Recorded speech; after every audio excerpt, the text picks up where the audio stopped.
नमस्कार दोस्तों, आप सभी का हमारे YouTube चैनल में स्वागत करती हूँ। उम्मीद है कि आपको ये कहानी पसंद आएगी। अर्चना के लिए रिश्ता। जब तक योग्य लड़के की तलाश चल रही है, तब तक उसने एक छोटे स्कूल में नौकरी ज्वाइन कर ली। माँ ने बैंक कोचिंग के लिए दिल्ली से तो दूर बीएड के लिए भी मना कर दिया। एक तो बीएड में 2 साल की पढ़ाई, मतलब अर्चना की शादी 2 साल शादी टलेगी। 30 पर पढ़ाई का खर्चा अलग। अर्चना ने नौकरी ज्वाइन की तो माँ पापा दोनों बहुत खुश हुए। आज का लड़के वालों की डिमांड नौकरी वाली लड़कियां है। नौकरी देखकर लड़के वाले दहेज की रकम कम भी कम कर देते हैं।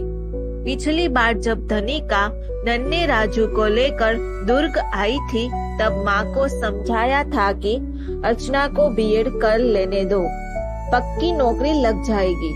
माँ ने तर्क दिया कि लड़के वालों ने शादी के बाद नौकरी नहीं करने दी तो बीएड का खर्चा फालतू हो जाएगा।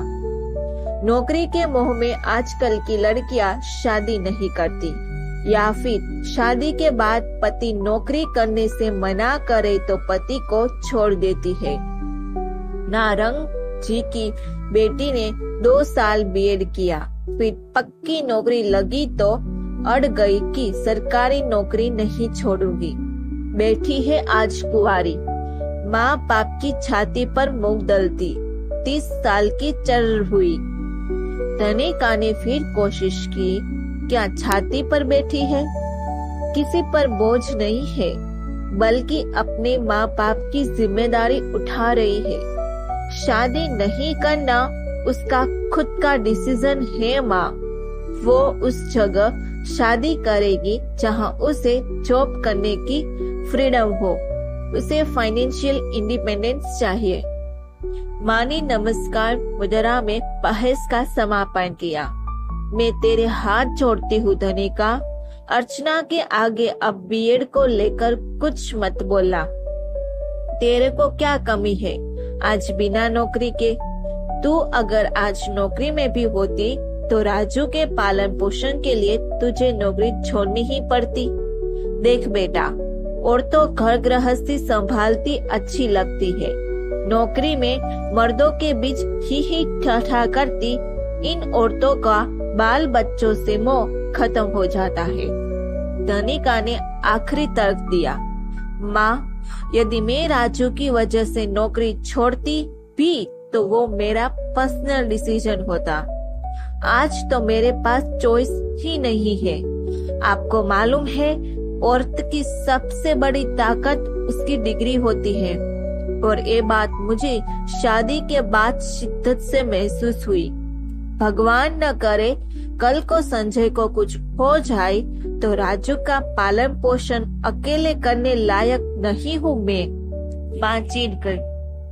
बाप रे, शुभ शुभ बोल, इतना प्यार करता है तुझे। जब से आई है तू रोज फोन करता है। पहला बच्चा बेटा हो गया, अब टेंशन फ्री। पहली लड़की होती तो तुझे दूसरी डिलीवरी के समय फिर लड़की मत हो जाए का टेंशन रहता। मेरी जिंदगी देख, क्या सुख मिला मुझे। राजू के बाद अब दूसरी बार में अगर तुझे लड़की भी हुई तो लक्ष्मी आई बोलकर संतोष कर लगे, और दूसरी बार में तुझे बेटा हुआ तो समझो सिर भी कहाड़ी में। लड़के बदसूरत भी हुए तो चिंता नहीं होती बेटा, घी के लड्डू टेढ़े भी अच्छे। लड़की का रंग रूप अच्छा नहीं है तो डबल नुकसान। इतनी सुखी है तू, महसूस कर तब समझ आएगा। धनिका ने माँ से बहस करने में बहुत ऊर्जा खपा चुकी थी। वैसे भी इन 2 सालों में माँ थोड़ी ज्यादा चिड़चिड़ी और बाबा थोड़े ज्यादा बूढ़े लग रहे थे। समाज पूर्व निर्धारित मानकों के दायरे में जीने के लिए बाध्य करता है, और जो इस बंधन को अस्वीकार करता है उन्हें अपमानित करता है। अर्चना जीवन से नहीं भाग रही थी, उसे अपना मन का जीवन जीना है। क्योंकि उसके जीवन पर पहला हक तो उसी का है। धनिका को अर्चना की मनस्थिति समझ आ रही थी, लेकिन मदद में खुद को असहाय पा उदास हो गई। तभी धनंजय कमरे में आया और धनिका की गोद से राजू को लेकर उछालने लगा। मेरा मुन्नू आज नानू का घर छोड़कर पापा के पास जा रहा है। मामा के साथ बाइक में घूमू जाएगा। बाइक में घूमू जाना है तो बोल, प्रेमा मौसी गंदी, प्रेमा मौसी मोटी। प्रेमा तंजय को मारने दौड़ी। इस दौड़ा भागी में तंजय की गोद में 8 महीना का राजू खिलखिलाने लगा। जब धनिका माँ को अर्चना को बीएड के लिए समझाने की कोशिश कर रही थी, तब श्रद्धा और अर्चना रसोई में रोटियां सेकती पूरी चीज़ सुन रही थी। अर्चना को समझ आ गया था कि बैंक कोचिंग की तरह अब बीएड करने का ख्वाब भी छोड़ना पड़ेगा। श्रद्धा ने गैस में से गर्म तवा हटाते हुए धीरे से कहा, मुझे मालूम था माँ बीएड के लिए भी नहीं मानेगी। फालतू में धनिका दीदी ने जाने वाले दिन अपना मन खराब किया। 2 घंटे बाद धनिका और राजू मेरठ के लिए निकल गए। धनिका के लिए माँ बाप भाई बहनों से विदा लेना हर बार मन भारी कर जाता। प्रेमा और धनंजय की पढ़ाई का तो ईश्वर मालिक था। धनंजय ने इस साल वारी में मैथ्स लिया था और इंजीनियरिंग प्रवेश के लिए शहर की सबसे बड़ी कोचिंग भी ज्वाइन कर ली थी।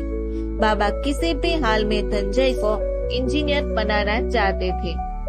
श्रद्धा कॉलेज के 2nd ईयर और प्रेमा इस साल 12वीं में थी। धनिका मेरठ से हर रोज फोन कर घर का हाल चाल लेती। एक बिटिया की ओर में निश्चित माँ पापा अब अर्चना की शादी के लिए फिक्रमंद थे। अर्चना स्कूल से पढ़ा कर लौटने के बाद घर में छात्रों की कॉपी चेक करती और बचे समय में अपनी डायरी में कुछ लिखती रहती। प्रेमा को 12वीं कंप्लीट करने की बहुत जल्दी है ताकि वो अगले साल कॉलेज में लड़कों के साथ पढ़ सके। लड़कियों वाले जिस स्कूल में वो है वहाँ की देहाती सलवार सूट वाली यूनिफॉर्म से उसे सख्त नफरत थी। सड़क में बड़े स्कूल के लड़के लड़कियों को टाई वाले महंगे यूनिफॉर्म में देखती चलती। कितने स्मार्ट लगते हैं वो लोग। मुझ जैसी सरकारी यूनिफॉर्म वाली लड़की को भला कौन लड़का देखेगा। अगले साल कॉलेज में ये यूनिफॉर्म पे खत्म हो जाएगा और मेरी क्लास में लड़के भी होंगे। प्रेमा को श्रद्धा से उसके कॉलेज के किस्से सुनने में बड़ा मजा आता था। कौतुक से पूछती, अच्छा कॉलेज में जब मर्जी हो तो क्लास अटेंड करो और मन न हो तो छोड़ दो। क्या कॉलेज गेट पर कोई प्यून नहीं होता स्कूल की तरह बाहर जाने से रोकने? श्रद्धा प्रेमा को और नजदीक आकर फुसफुसाती, मेरी तो कई सहेलियां घर से कॉलेज जा रही हूँ बोलकर निकलती है और बॉयफ्रेंड के साथ फिल्म चली जाती है। प्रेमा को गजब की पुलक हुई। ओए तेरी, मार डाला पापड़ वाले ने। सही है यार, हम स्कूल स्टूडेंट्स अपने यूनिफॉर्म के कारण बंक मारकर फिल्म नहीं जा पाते। वैसे भी हमारा स्कूल सुबह 6 बजे लगता है। अब तू बता, इतनी सुबह कौन सा थिएटर खुलता है? ही। अपने घर में तो साल में एक फिल्म अलाउ करते हैं, वो भी जब पूरा शहर देख चुका हो तब। टैक्स फ्री टिकट सस्ता हो चुका हो तब। जब फिल्म की स्टोरी शहर के बच्चे बच्चे को मालूम हो गई हो तब। रोमांटिक न हो, बच्चों पर गलत असर न पड़े तब। फिल्म महान पारिवारिक या देशभक्ति वाली हो। तू बता श्रद्धा, ऐसी बासी फिल्म देखने का कोई मजा है क्या? मैंने कोई हिट फिल्म नहीं भी देखी तो स्कूल में सहेलियों को बोल देती हूँ कि हाँ मैंने भी मूवी देख ली। फिर जब सब क्लास में फिल्म की स्टोरी पर बात करते हैं तो मैं हाँ मिलाती हूँ। सुन श्रद्धा, तू भी फ्रेंड्स के बीच फिल्म को मूवी बोलाकर फिल्म को मूवी बोलना स्टाइलिश लगता है। यार बस 1 साल और फिर मैं भी कॉलेज में मजे करूंगी। प्रेमा का उत्साह देख श्रद्धा डर गई। पागल, मजे क्या करना, कॉलेज में सेल्फ डिसिप्लिन बंदा ही पढ़ सकता है। स्कूल जैसा half yearly monthly exam system नहीं है कि इस बहाने पूरे साल तैयारी होती रहे और फाइनल एग्जाम भारी न पड़े। कॉलेज में साल के आखिरी में जब एग्जाम सर पर हो तब समझ आता है कि पहाड़ जैसा सिलेबस है, पहले से पढ़ना था। प्रेमा कॉलेज के ख्वाबों में डूबी पूछने लगी। श्रद्धा, तेरे कॉलेज के लड़के को देखा है मैंने, कमाल दिखते हैं यार, सबकी गर्लफ्रेंड होगी ना? श्रद्धा ने सहमति से सर हिलाया। सुनना, जिस दिन तेरे कॉलेज में पढ़ाई नहीं होगी उस दिन मुझे घुमाने ले जाना प्लीज। श्रद्धा विदा गई। तुझे क्या लगता है फिल्म वाले कॉलेज होते हैं कि कॉरिडोर पर लड़के लड़कियां डांस कर रहे हैं और कैंटीन में कपल बैठे हैं? दिन भर तेरे दिमाग में खुराफत चलती है। प्रेमा खुशमदा करने लगी। तूने बताया था कि लाइब्रेरी में किताब इशू करवाने वाले दिन तेरी क्लास नहीं लगती। ऑफिस में एग्जाम फॉर्म जमा करने वाले दिन, एनुअल फंक्शन, स्पोर्ट्स डे में भी मुझे ले जा सकती है। रब्बा, मैं तेरे स्पोर्ट्स डे में किसी हैंडसम एथलीट को चीयर करूंगी। श्रद्धा कॉलेज से लौटने के बाद अपना उतारा हुआ चूड़ीदार तह करते हुए प्रेमा को टालने के लिए स्वीकार कर लिया। ठीक है, ले जाओगी। प्रेमा फिर हंसते हुए पूछने लगी। सुनना श्रद्धा, उस दिन में जब तुझे कॉलेज ड्रॉप करने गई थी तो एक लड़का, वो पीली जैकेट वाला जिसने तुझे हाई किया था, क्या उसकी भी गर्लफ्रेंड है? मैं तेरे हाथ जोड़ती हूँ, प्लीज हाँ मत बोल देना। और प्रेमा घुटनों के बल श्रद्धा के सामने हाथ जोड़कर जवाब का इंतजार करने लगी। श्रद्धा को हंसी आ गई। नौटंकी मत कर, चल उठ, उसकी कोई गर्लफ्रेंड नहीं है। प्रेमा ने कमरे की छत की ओर हाथ जोड़ा। ईश्वर, हम गरीबों पर रहम करते रहे। क्या दिखता है यार वो, पता नहीं कैसे बाद में तुझको उसका नाम पूछना भूल गई थी। तुझे पार्किंग में उतारकर जानबूझकर मैंने स्कूटी उसके बाजू से निकाली। वो अपनी बाइक की हैंडल पकड़े किसी से बात कर रहा था। हल्की शेव, उड़ते बाल और पीली जैकेट में महक रहा था। प्रेमा लंबी सांस से महक खींचने का स्वांग करने लगी। श्रद्धा ने हंसते हुए बताया, यश नाम है उसका, मेरे ही सेक्शन में है। प्रेमा ने शैतानी से एक आंख दबाई। सुनना, यश की अगर कोई गर्लफ्रेंड हो तो भी मुझे दिक्कत नहीं है, उसे पूछना, 2 मैनेज कर सकता है क्या? धनंजय के कमरे में घुसते ही प्रेमा की मस्खरी पर विराम लगा। गोल मटोर प्रेमा का पढ़ाई में केला भर मन न लगता।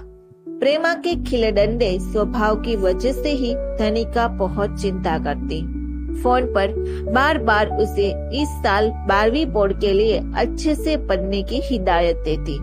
प्रेमा को जिंदगी से रोमांच चाहिए। अर्चना और श्रद्धा और धनिका ने माँ बाप के आगे कभी किसी बात पर चू तक नहीं की। वही प्रेमा बाबा तक से बहस को उतार हो जाती। 1 साल छोटे धनंजय से तो उसकी अब भी हाथापाई हो जाती है। प्रेमा की घर में किसी से जमती तो वो थी श्रद्धा। श्रद्धा से उसे कॉलेज में चलने वाले अफेयर्स, लड़कियों को प्रेमियों से मिलने वाले उपहारों, आर्चिज के प्रपोज के कार्ड, सॉरी कार्ड, नई लॉन्ग स्कर्ट की डिजाइन्स, फुटवेयर्स और हेयर स्टाइल की अपडेट मिलती। जैसे ही श्रद्धा कॉलेज से लौटी, प्रेमा उसके लिए चाय लेकर आती। आज क्या क्या हुआ कॉलेज की बात बताना, कौन कौन कैसी ड्रेस पहन कर आया था? श्रद्धा झुझला जाती। तुझे रोज रोज क्या नया बताऊं? प्रोफेसर छुट्टी पर थे तो 5 में से 2 पीरियड खाली चले गए, कोर्स पूरा हुआ नहीं है।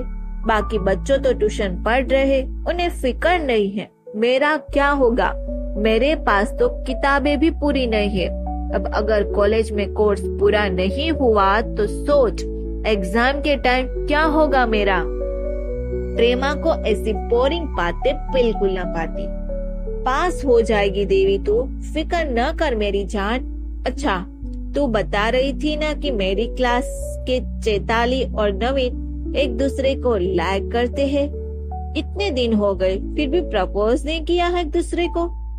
तुम लोग मिलकर उनका किस्सा आगे बढ़ाओ यार। श्रद्धा हिकारत से देखती। बस हम लोगों के पास यही एक काम रह गया है ना। प्रेमा को फर्क न पड़ा। तू देखना मैं कैसे कॉलेज जाऊंगी। तेरी तरह तेल चपट नहीं, शानदार शैम्पू वाले बाल उड़ाते, लहराती चुन्नी, लाइट लिपस्टिक, बस देखती रहियो। प्रेमा के जीवन में कुछ कीमती ख्वाब थे। बहुत गंभीरता से वो श्रद्धा के साथ उन पर चर्चा करती। काश यार कॉलेज में मेरे पीछे मस्त हैंडसम लड़के पड़े। जब तक लड़के के पीछे लड़कों में खूनी लड़ाई न हो तब तक उसे खूबसूरती का सर्टिफिकेट नहीं मिलता है। समझी तू? मेरा मन है कि मेरे लिए कोई अपनी नस काटे या मुझे छेड़ने वाले को पीट पिटाकर अंधामरा कर दे, मेरे पीछे दीवाना हो जाए। काश मैंने प्यार किया मूवी की तरह बाबा अपने किसी करोड़पति दोस्त के यहाँ मुझे छोड़कर जाते और उनका सलमान खान जैसा हैंडसम छोरा मुझ पर मर मिटता। सोच क्या सही लाइफ होती। रसला अपने तो जान पहचान में सब फटीचर टाइप लोग है यार। मुझे बस एक रईस हैंडसम बंदा चाहिए जो मेरे एक इशारे पर जान दे दे, मेरा नाम अपने हाथ में चाकू से लिखे और महंगे गिफ्ट दे, बीच सड़क पर नी डाउन कर लाल गुलाबों वाला महंगा बुक दे, मुझे प्रपोज करे। मतलब समझ रही है ना? डर मूवी के शाहरुख जैसा क्रेजी हो मेरे पीछे। श्रद्धा उसकी बचकानी हरकतों पर मुस्कुरा पड़ी। देवी जी पहले डिसाइड कर लो कि मैंने प्यार किया का रईस सलमान चाहिए या डर का क्रेजी लवर शाहरुख। औकात में रहकर सपने देखा करो। प्रेमा चिढ़ गई। मुझ में क्या कमी है? हाँ थोड़ी सी मोटी हूँ। 12वीं के एग्जाम होने के फिर फेट भी कम कर लोगी। आज ही तनिका दीदी का फोन आया था। बोल रही थी कि प्रेमा 12वीं बोर्ड है, अच्छे से ध्यान लगा कर पढ़। अब दीदी को क्या बताऊं कि मैं पहली बार इतना मन लगाकर पढ़ रही हूँ। अच्छे नंबर लाऊंगी तभी तो कॉलेज में सबकी नजर में रहूंगी। देख अगले साल कॉलेज में मेरा टारगेट कोई डार्क टॉल हैंडसम बंदा रहेगा। मेरी इस घटिया स्कूल यूनिफॉर्म में बाइक वाले लड़का पीछा नहीं करते हैं, सब साइकिल वाले पीछे आते हैं, समझी? ओए सुन, तू इसी महीने कॉलेज पिकनिक जा रही है ना? तेरी क्लास का वो पीला जैकेट भी आएगा ने? भाई उसे कहिए कम से कम पिकनिक वाले दिन पीली जैकेट न पहने है। मतलब उस जैकेट में छोरा सरस वो देता है यार, भगवान कसम। अरे क्या नाम है उसका? श्रद्धा प्रेमा को अनसुना करती पेन की रिफिल फूक फूक कर स्नाही की आखिरी चंद बूंदों को आगे धकेल रही थी। कोई जवाब न मिलता देख प्रेमा ने फिर पूछा, ओए मेरे हीरो का क्या नाम है? श्रद्धा ने मुंह से रिफिल हटाई। यश मिश्रा। प्रेमा हाय सेम कास्ट में मर गई। भगवान का इशारा समझ रही है? अरे कब से रिफिल फूक रही हूँ, सुन ना एक बात मेरी स्कूल की। श्रद्धा प्रेमा अब मैं तेरी कोई बात नहीं सुन सकती, मुझे नोट्स बनाने हैं यार। प्रेमा सुन मेरे क्लास की आज की एक गजब सुन। वो सल्ला है ना पूजा की बेस्ट फ्रेंड, बहुत दिनों से सुन रही थी कि सल्ला का कई तगड़ा अफेयर चल रहा था। वो स्कूल से घर जाने से पहले वॉशरूम में जाकर लिपस्टिक लगाती है और फिर स्कूल कैंपस में स्कूटी में फराटा भरती निकलती। मतलब स्कूल के बाहर कोई उसका वेट कर रहा होता है। घर जाने के लिए कौन लिपस्टिक लगाता है अभी? आज सुबह प्रेयर जाने से पहले देखा कि सल्ला कॉपी में कुछ दबाकर पढ़ रही थी। मुझे देखते ही कट से कॉपी बंद करके चुप बैठ गई। मैंने नेहा से कहा कि पक्का सल्ला कॉपी में अपने लवर का लेटर दबाकर पढ़ रही थी। अब श्रद्धा को भी प्रेमा की बातों में रुचि आने लगी। फिर बस प्रेमा को श्रद्धा से इतना सहयोग चाहिए होता है कि किस्सा सुनने का आनंद दुगना हो जाता है जब श्रोता को सुनने में रस आने लगे। श्रद्धा की दिलचस्पी देख प्रेमा बिस्तर पर पालथी मोड़कर बैठ गई। हाँ तो सुन, मैंने नेहा को कहा कि आज मैं प्रेयर में नहीं जाती। सब लाइन बनाकर प्रेयर के लिए क्लास से बाहर निकल गए और मैं तबीयत खराब होने का बहाना करके बैठी रही। प्रेयर ग्राउंड से जैसे ही सुनाई दिया, इतनी शक्ति हमें देना दाता, तब मैंने सोचा अब सल्ला का बैग निश्चित होकर खोल सकती हूँ। यार, उसकी कॉपी में बड़ा सा पिंक लिफाफा और आर्जिस का 100 रुपीस वाला प्रपोज कार्ड था। मैंने वैसे प्रपोज कार्ड आर्जिस की गैलरी में ही देखे हैं। मास्टर कार्ड में ग्लिटर पेन से दिल विल शायरी लव स्टिकर से डेकोरेटेड आई लव यू सल्ला और जाने क्या क्या, मजा आ गया। बंदे ने मैटर दिखने में जान निचोड़ती थी। जैसे ही प्रेयर ग्राउंड से भारत माता की जय सुनाई पड़ा, लिफाफा वापस उसके बैग में डाल अपनी सीट पर सीधत की एक्टिंग करके बैठ गई। सभी लड़कियां क्लास में वापस आई तो नेहा दौड़कर मेरे सीट के पास आई ने पूछने के लिए कि सल्ला के बैग में कुछ मिला क्या। कमरे से बाहर बाबा को गुजरते देख श्रद्धा ने प्रेमा को चुप रहने का इशारा किया। प्रेमा फुसफुसाई, दूसरे का लव लेटर पढ़ने में कितना एंजॉयमेंट है यार। उस लेटर को पढ़ने के बाद तो मुझे सल्ला का चेहरा देखने में और मजा आ रहा था। तू देखियो, मैं भी कॉलेज में ऐसे लड़के को भाग करूंगी जो मुझे डायमंड रिंग पहनाए, मुझे बड़े बड़े आर्ची की sorry card, propose card, thanks card, birthday, new year card दे। श्रद्धा, तेरे को कोई हैंडसम लड़का रिंग पहनाए, फिर उसके पास कार भी हो जिस पर तू उसके साथ लॉन्ग ड्राइव पर नाचते हुए अपनी हेड उछालकर सड़क पर फेंक दे। देवी जी, ऐसा फिल्मों में होता है। प्रेमा, अच्छा मेरी आखिरी बात सुन। परसों तेरे कॉलेज की पिकनिक वाले दिन मैं तुझे कॉलेज ड्रॉप करने जाऊंगी। कॉलेज पिकनिक वाले दिन प्रेमा ने सुबह से बाल शैम्पू किए, लिपस्टिक इतनी हल्की लगाई कि तंजय को समझ न आए। यदि तंजय अभी प्रेमा को श्रृंगार देख ले तो श्रद्धा को छोड़ने फौरन खुद स्कूटर निकाल लेगा। प्रेमा तंजय से अपना मेकअप छिपाने सर झुकाए फटाफट स्कूटी निकाल गेट के बाहर खड़ी हो गई। श्रद्धा और प्रेमा सुबह 8 बजे कॉलेज पहुंची तो कॉलेज के ग्राउंड में गुब्बारों से सजी पिकनिक बस खड़ी थी। सजे धजे लड़के लड़कियों की झुंड हंसी मजाक कर रहे थे। प्रेमा की स्कूटी रोकते ही श्रद्धा पिछले सीट से उतर गई। श्रद्धा, चल फिर तू सीधे घर निकल। प्रेमा, एक बात सुन मेरी। श्रद्धा, मुझे तेरी कोई बकवास नहीं सुनी। प्रेमा, सुन मेरा वो पीली जैकेट वाले का तुम्हारी पिकनिक से अलग ट्रिप निकलवा सकती है क्या? है तेरी बस जब तक नहीं निकलती है मैं तुझे कंपनी देने खड़ी रहूं क्या? श्रद्धा, तू निकल नहीं तो तंजय तेरी जासूसी करने घर से निकल जाएगा। प्रेमा, उधर देखने दे, तेरे कॉलेज के टॉपर्स का कितना बड़ा बैनर लगा है यार। देख देख, उसमें 3rd नंबर का लड़का कितना मस्त दिख रहा है। लेकिन इन टॉपर्स कमीनों की जमात ही अलग होती है। लगते हैं जैसे किताबी कीड़े, कभी मुस्कुराते तक नहीं होगे।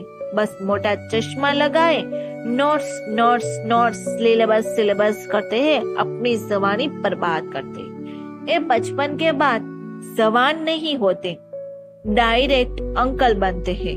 तू देखना, इन सारी पिक्चर्स में चश्मे वाले की तो शक्ल ही गब्दू सी लग रही है। थू है इतनी मेहनत को जो जवानी के जज्बात का कचरा कर दी। अगले साल 3rd नंबर वाला लड़का मेरा टारगेट रहेगा, जिसके नीचे निशान सिर्फ वास्तव लिखा है। श्रद्धा, वो देख चैताली भी आ गई, अब तू निकल कर। प्रेमा को बाय कहे श्रद्धा बस में चढ़ गई। बस में फिल्मी गाने गाते लड़के लड़कियों की टीम दुर्ग के नजदीक स्थित एक पहाड़ी पिकनिक स्पॉट हाजरा फॉल की तरफ बढ़ चली। चलती बस में चिप्स और चॉकलेट के पैकेट एक हाथ से दूसरे हाथ उछल रहे हैं। चैताली फुसफुसाई, श्रद्धा। जम के सुसु आई है। श्रद्धा हंसते हंसते डोहरी हो गई। मैं जितने तेज आवाज में जोर जोर से गाना गा रही हूँ, तेरी समझ में नहीं आ रहा है कि मुझे भी बहुत जोर से आ रही है। चैताली, अगर बस रुकवा भी ले तो चारों तरफ खुले खेत थे, कोई आड़ नहीं है। रसला, अभी इन लड़कों की लगी होती तो बेशर्मी से एक पेड़ की आड़ में ऐसे खड़े होते कि खुद तो छिपे रहते और धार निकलती देखती। इधर अपने प्राण निकल रहे हैं, तब भी शर्म से बस रोकने को कहा नहीं जा रहा है। आखिर एक चाय की टपरी के पास पहुंचकर बस रुकी। दिसंबर की चटकीली धूप छिपकी हुई थी। हंसते खिलखिलाते चहचहाते चेहरे बस से उतरने लगे। श्रद्धा और चैताली फौरन बस से दूर तेजी से झुरमुट की ओर जाने लगी। फिर से माकूल दूरी बनने के बाद दोनों ने तीव्रता से पेड़ पौधों की गजिनता की ओर कदम बढ़ाए। चैताली, श्रद्धा, पहले मुझे जाने दियो बहन, तेरे हाथ जोड़ती हूँ, तू इधर खड़ी रखवाली कर। श्रद्धा भागती हुई चैताली के बगल से होकर आगे निकल गई। सॉरी, मैं तेरे पैर पड़ती हूँ, मुझे पहले जाने दे। श्रद्धा झुरमुट में गुम हो गए। चैताली दूर सड़क किनारे खड़ी बस कर नजर जमाए श्रद्धा के फायरिंग होने का अधीरता से इंतजार कर रही थी। 5 मिनट के बाद श्रद्धा हाथ से अपना मुंह दबाकर किसी तरह हंसी रोकती झुरमुट के बाहर निकली। उसे देखते ही चैताली लपकी। श्रद्धा ने हंसते हंसते उसकी कलाई कसकर पकड़ी। हे सुन सुन मेरी माँ, उधर मत जा। चैताली बुरी तरह झुंझला गई। अरे इतना हंस रही है, समझ ही नहीं आ रहा है, क्या बोल रही हो तू? क्या हुआ बताओ भी। श्रद्धा, सुन सुन, मैं अब भी झुरमुट के पीछे गई तो बस नाड़ा खोद धम से करने बैठ गई।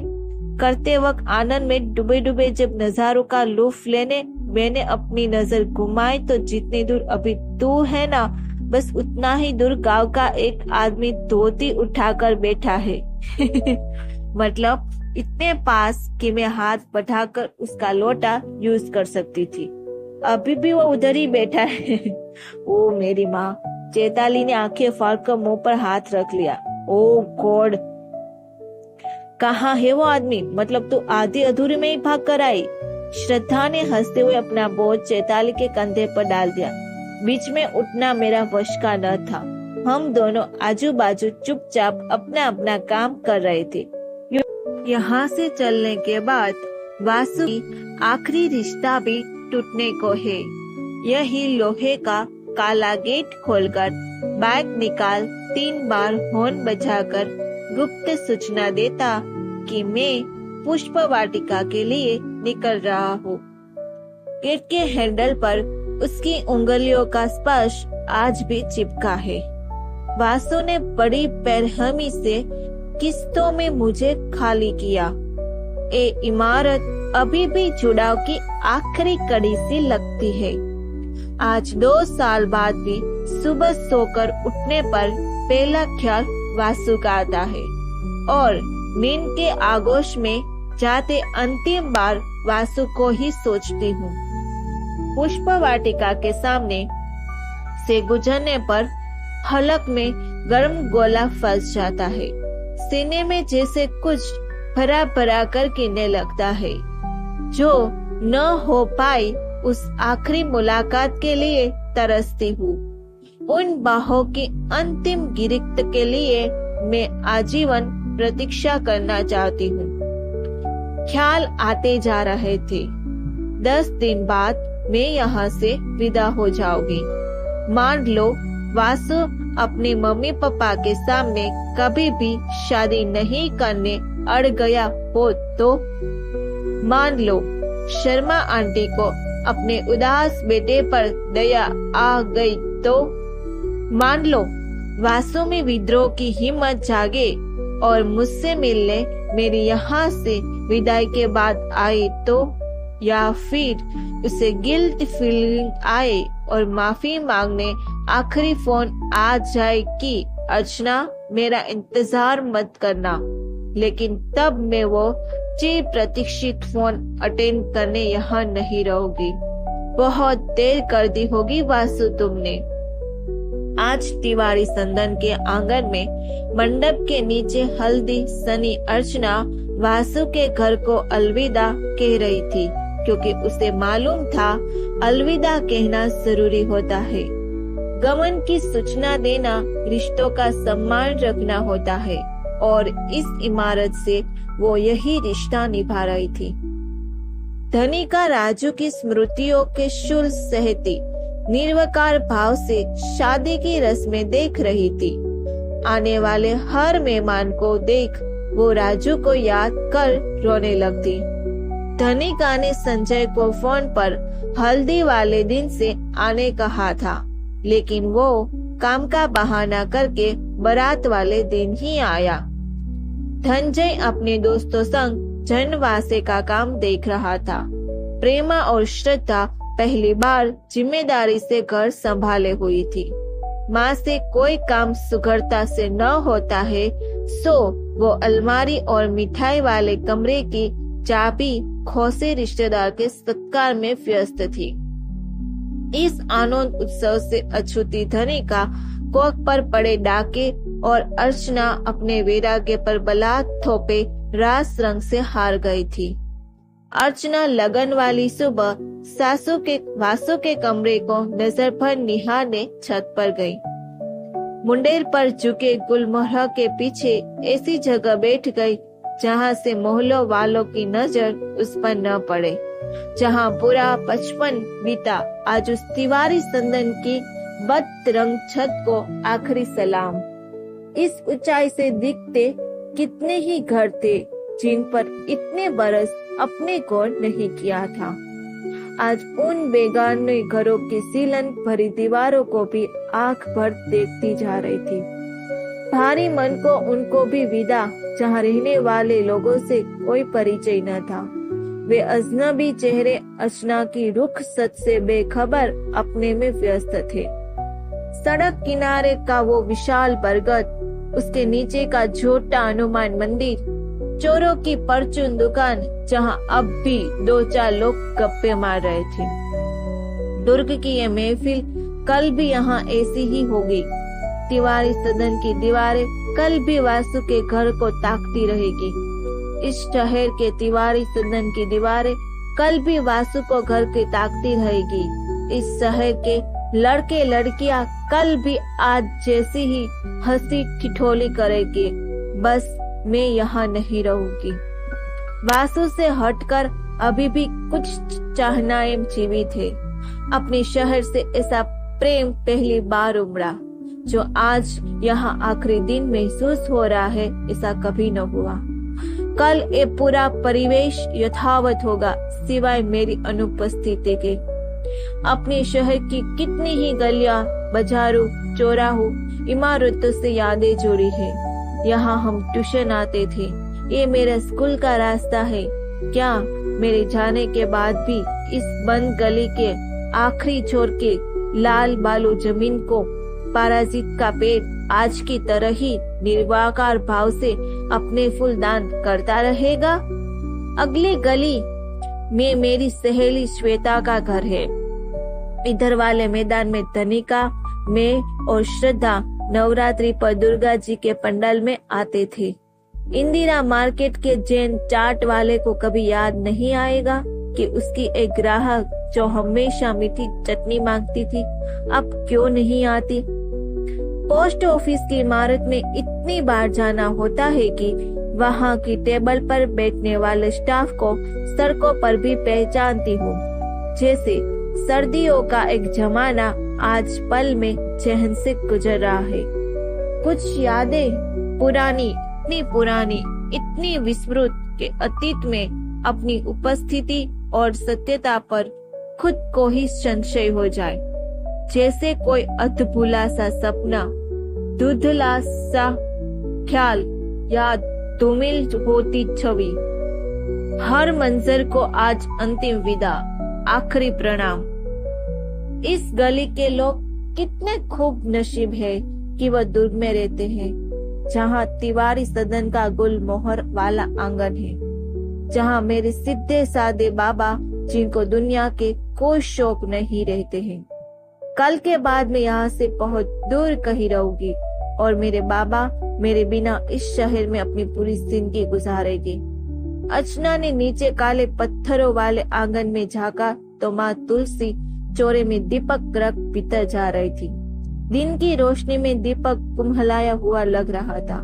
बचपन में ऐसी घर में सबकी नजर बचाकर मैं छत की मुंडेर परिक्रमा करती थी। पड़ोस से कोई दौड़ा आता, अरे ऊपर जाकर अर्चना को देखो, अब टपकी की तब टपकी। भारी मन से अर्चना नीचे आ गई। आज रात अरुण बारात लेकर आने वाला है। अर्चना पूरे घर में घूम घूम कर अपनी विदा से पहले जैसे दरो दीवार को दुलार रही थी। रसोई की दीवार पर कितने ही तीज त्योहार पर कढ़ाई से उछले तेल के निशान, छोटी सी पूजा घर पर सिंदूर से बना स्वस्तिक, नागपंचमी पर माँ के हाथों से आलते से बनी नाग की आकृति, रक्षाबंधन के दिन लोहे की साकलों पर बंधे रक्षा सूत्र, छज्जों पर पिछली दिवाली की दियों से रिश्ता तेल, कपड़े टांगने की लकड़ी के खुटे, आज सब जैसे गहरे अवसाद में ऊँघ रहे थे। आंगन में तार पर सूखने के लिए फैलाए गए कपड़ों में कल से मेरे कपड़े नहीं सूखेंगे। प्रेमा, धनंजय, श्रद्धा, माँ बाबा के बिना कैसे रह पाओगी?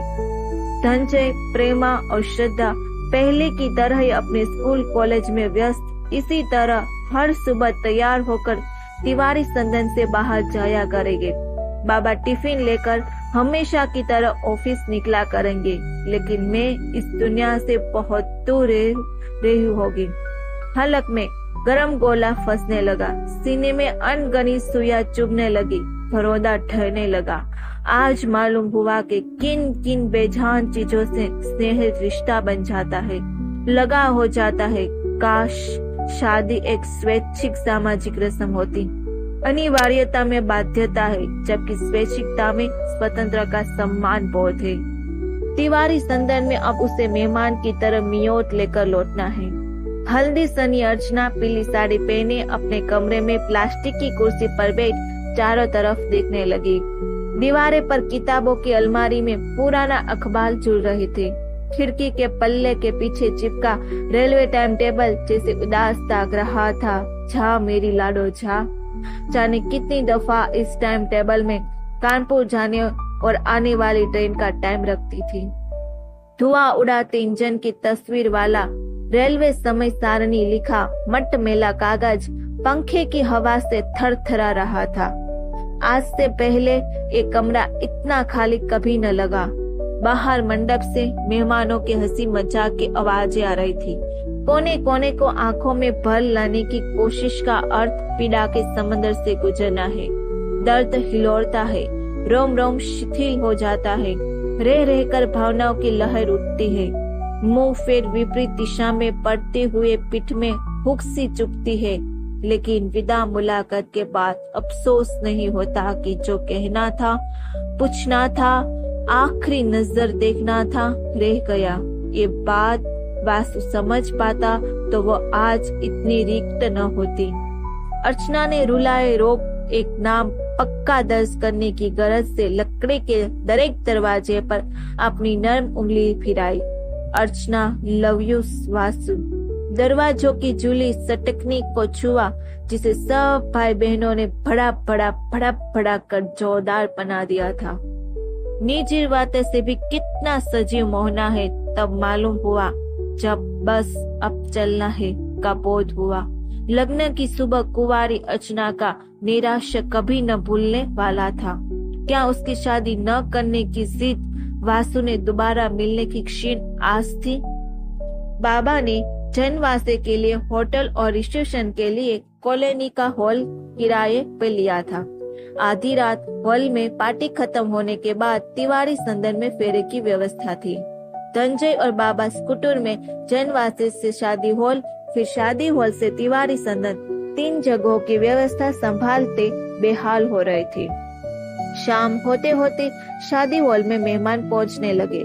श्रद्धा और परेमा लहंगे से सजी माँ के बताए सामान दौड़ दौड़ कर ला रही थी। धनंजय ने अपने दोस्त की शेरवानी पहनी थी तो कम से कम उसके कपड़ों का खर्चा बच गया। बाबा कपड़े खरीदने जितने पैसे दे रहे थे उतने में तो उनसे जूते खरीदे लिए थे। अथवागस्त धनिका और संजय उपस्थित रहने की रस्म अदायगी कर रहे थे। राजू की जुदाई से वह अभी भी संभल नहीं थे। छुटकी बुआ ने धनिका के सर पर प्यार से हाथ फेरते हुए आशीर्वाद दिया। कोई बात नहीं बेटिया, वो निर्मोही तुम्हें कष्ट देने आया था, अपना दुश्मन समझो उसे, भगवान जल्दी से गोद भरे। लूला लंगड़ा बच्चा भी माँ को प्यारा होता है। 30 पर ये तो लड़का था, ये लड़के नाजुकी होते हैं, अभी लड़की होती तो ऐसे कितने बुखार झेल जाती। सही है, कीमती चीज से नखरे ज्यादा होते हैं। शुभ मौके पर घड़ी घड़ी मातम ठीक नहीं, ये सोचकर धनिका खुद को संभालती सबसे छिपकर आंसू पोंछती रही। चैताली और नवीन को गेट से एक साथ अंदर आते देख प्रेमा दौड़ती हुई श्रद्धा के पास आई। तूने चैताली और नवीन को बुलाया और मेरी पीली जैकेट वाले को कार्ड नहीं दिया क्या? श्रद्धा, देवी जी, बाबा ने 5 कार्ड दिए थे मुझे दोस्त के लिए। मेरे हिस्से के 5 कार्ड के बजट में तेरा यश मिश्रा नहीं था। प्रेमा, एक कार्ड चुपचाप उठा लेती ना बाबा की अलमारी से, कौन सा पहाड़ टूट जाता। मेरे यशु को नहीं बुलाया।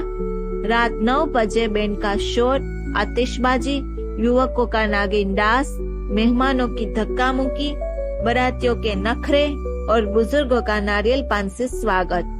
द्वाराचार के लिए अरुण पाटे पर बैठा। दृश्य तेजी से बदलने लगे। स्टेज पर दुल्हन अर्चना और अरुण के एक दूसरे को जयमाला पहनाई।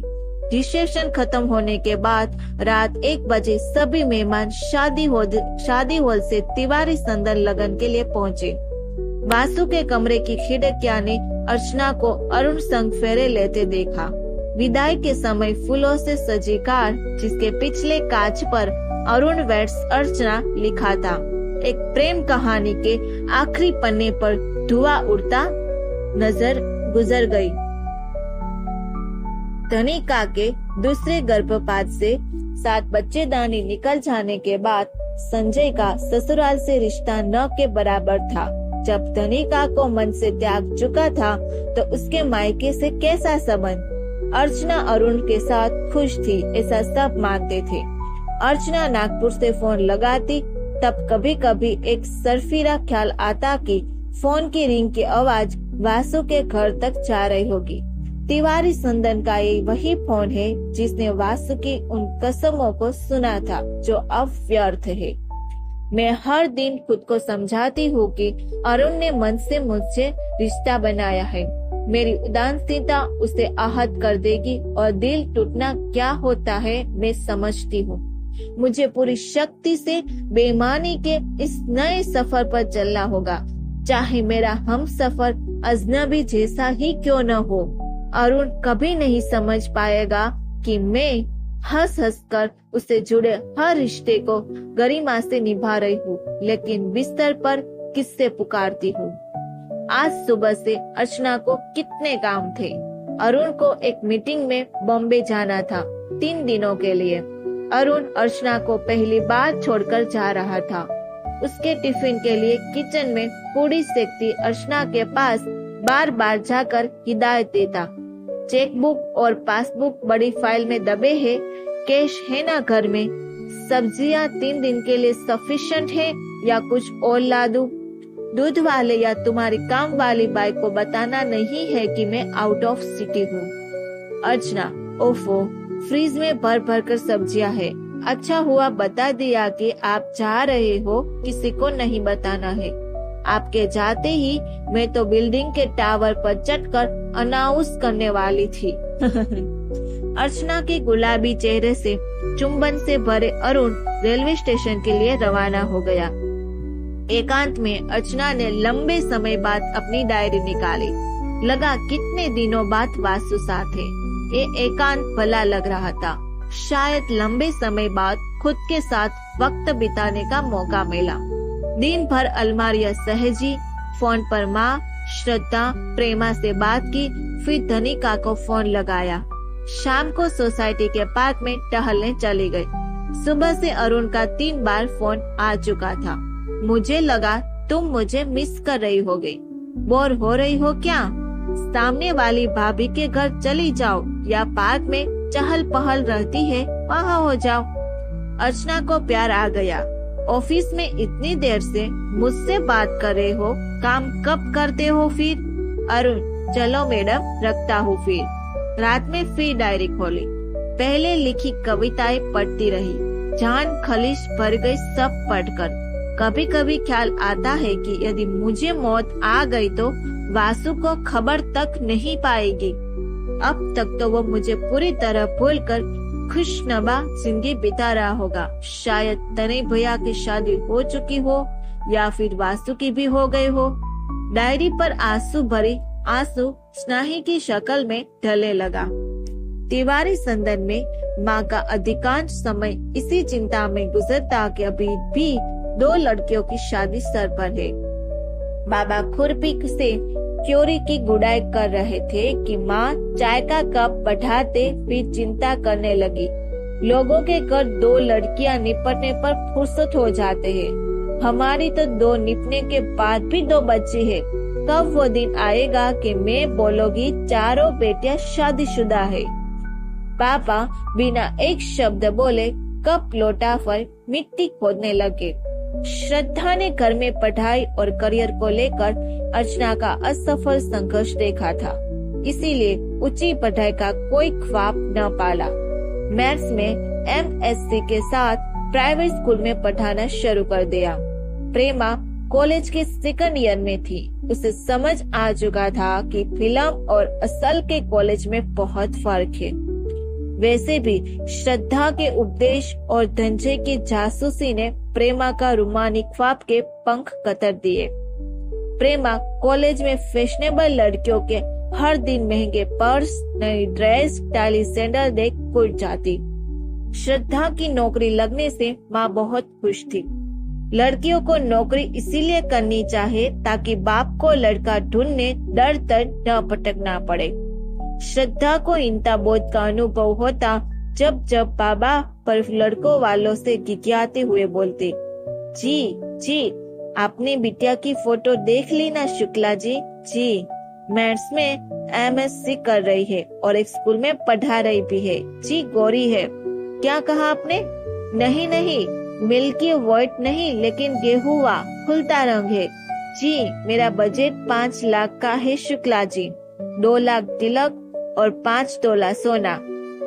मेरी लड़की मैथ्स वाली है। 5 से 10 हजार ट्यूशन में कमा लेगी। नहीं मैं कार तो नहीं दे पाऊंगा। 4 बिटिया है मेरी। कल को बड़े दोनों दामाद बोलेंगे हमने शराफत में डिमांड नहीं की तो हमें कार नहीं मिली। लड़की होनहार है इस बात की गारंटी मैं लेता हूँ। मेरी बच्ची है इसलिए तारीफ नहीं कर रहा हूँ। फलदान में 2 तोले की चेन, द्वारचार, कोबार पूजने और बाती मिलाई के एक अंगूठी। कुबेर कलवा में 11,000। सास के पिटारों में आधा तोला दूंगा। जी ठीक है शुक्ला जी, फिर मैं आपके फोन की प्रतीक्षा करूँगा। बाबा के फोन रखते ही माँ पूछती, क्या बोल रहे थे? बाबा निराश लहज में बताते, कहा है सोचकर बताते हैं। उनके बेटे के लिए इंजीनियर लड़कियों के रिश्ते भी आए हैं। या तो लड़की इंजीनियर हो या फिर दहेज की रकम बढ़ा दो। मेरा बजट सुनकर बोले, नाड़ी दोष भी है। तिवारी जी अभी मैं रकम बढ़ा दूं तो मांगलिक कुंडली के भी तो निकालेंगे। गोत्र एक हुआ तो भी कन्यादान मामा से करा दो, फिर आपकी बेटी का गोत्र अलग हो जाएगा। माँ ने अनियमित से पूछा, लखनऊ वाले त्रिवेदी जी को फोन लगाने? उनको अब तक फोटो और कुंडली मिल गई होगी, 1 हफ्ता पहले पोस्ट किया था आपने। बाबा ने लड़के वालों का नंबर लिखी डायरी में सर झुकाए हुए कहा, कर चुका हूँ फोन। पहले बोल रहे थे कुंडली नहीं मानते, लेकिन कल मैंने जब बजट बताए तो बोलने लगे कि हमारे बड़े साहब भाई बोल रहे हैं कि लड़की और लड़के के 16 गुण भी नहीं मिल रहे। मैं तो कुंडली नहीं मानता, लेकिन हमारे यहाँ के सारे डिसीजन बड़े भैया लेते हैं, सब बहाने हैं। अभी इंजीनियर लड़के का रेट 10 लाख हो चुका है। माँ चुपचाप शाम का दिया बत्ती करने बैठ गई। बाबा की हताशा, निमियाना और परेशानी देख श्रद्धा को कई बार लगा कि फांसी लगा ले और उन्हें अपनी कुंडली और तस्वीरों के साथ फोन पर किकियाने से मुक्ति दिला दे। लड़के वालों को बेचने स्टूडियो वाली अपनी तस्वीर को अनगिनत कॉपियां देख खुद से चेहरे से घृणा होती। माँ से नफरत होती कि वो क्यों नहीं समझ पाई कि बेटियों को पढ़ाने पर खर्च करती तो ससुराल में उनका सम्मान रहता। जिस इंसान की आर्थिक स्वायत्तता नहीं, देर सवेर उसकी प्रतिष्ठा स्वयं खत्म हो जाती। श्रद्धा लालचा से प्रतियोगिता दर्पण मासिक पत्रिका में सफल प्रतियोगिता के संघर्ष और साक्षात्कार पढ़ती। चयनित उम्मीदवारों की आत्मविश्वास से लबरेज तस्वीरें दिखाती। पत्रकार, पहले तो आपको इस शानदार सफलता के लिए बधाई। क्या आपको इतनी बड़ी सफलता की उम्मीद थी? आपने कितने पहले से आईएएस की तैयारी शुरू की थी? प्रीलिम्स के लिए किन मापदंडों को ध्यान में रखकर विषय लिया जाता है? मैथ्स में आपके कौन कौन से सब्जेक्ट थे? इंटरव्यू के लिए प्रश्नों को कैसे तैयार किया? मुख्य परीक्षा के लिए हिंदी 2 विषयों का चयन क्यों किया? विषयों के चयन का आधार क्या था? आप अपनी सफलता का श्रेय किससे देती है? ये भाग यही खत्म होता है। आगे की स्टोरी सुनने के लिए हमारा अगला वीडियो का इंतजार करें। ऐसी कहानी सुनने के लिए इस चैनल को सब्सक्राइब, लाइक, कमेंट और अपने दोस्तों को शेयर जरूर करना।